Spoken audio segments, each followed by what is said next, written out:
Karen Whitmore pressed her manicured finger against the bedroom window, so hard it left a smudge on the pristine glass.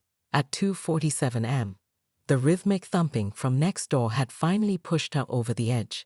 She tolerated the Henderson family's inconsiderate behavior for exactly 43 days. She'd been counting. But this was the last straw. "That's construction noise," she hissed to her sleeping husband, Gerald, who remained motionless despite her increasingly theatrical size. "They're violating HOA Code 47B. No construction activities between 10 p.m. and 7 a.m. The sound came again. Thump, thump, scrape. Karen's eye twitched. She'd already filed 17 complaints with the Willowbrook Estates Homeowners Association about the Hendersons in the past month. Their mailbox was 2.3 inches too tall. Their garden gnome violated the tasteful lawn ornament codes, and their teenage son had the audacity to park his bicycle where it was technically visible from the street. But this was criminal. Karen grabbed her phone and dialed 911 with the righteous fury of someone who'd never met a rule she didn't bluff. "Yes, hello. I need to report a noise disturbance and possible illegal construction. This is Karen Whitmore, HOA Compliance Officer for Willowbrook Estates." She paused, savoring the weight of her self-appointed title. "The property is 1247 Maple Drive, and they are clearly violating municipal noise ordinances."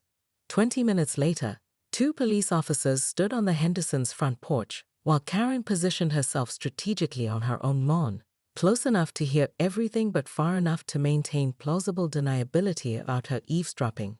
Officer Martinez knocked gently. "Police Department, we received a noise complaint." The door opened to reveal Tom Henderson in rumpled pajamas, his hair sticking up at odd angles. Behind him, Karen could see his wife Sarah hovering anxiously, still in her scrubs from her shift at the hospital. "Officers, I'm so sorry if we disturbed anyone," Tom said, his voice thick with exhaustion. "We were trying to be as quiet as possible, but—" "Sir, we need to ask you about construction activities," Officer Martinez interrupted professionally. "Are you doing any remodeling or construction work at this hour?" Tom's face crumpled. "Construction? No, we—" He looked back at his wife, who nodded encouragingly. "Officers, our daughter Emma has been battling leukemia for the past year. She's been having a really rough night, vomiting, and she's so weak she can't make it to the bathroom on her own. We've been helping her, and I guess the sounds of us moving around, maybe the medical equipment."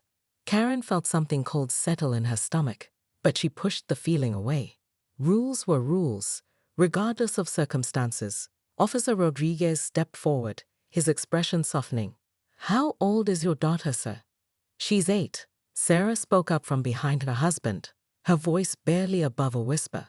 "She's been in remission twice, but it came back last month. We're trying to keep her comfortable at home between treatments." The officers exchanged a look that Karen couldn't quite interpret from her position behind her prize-winning rose bushes. She strained to hear as Officer Martinez spoke in lower tones. "The complaint mentioned construction noise, but obviously that's not what's happening here. Is there anything we can do to help? Any resources you might need?" Karen watched in growing discomfort as the conversation continued.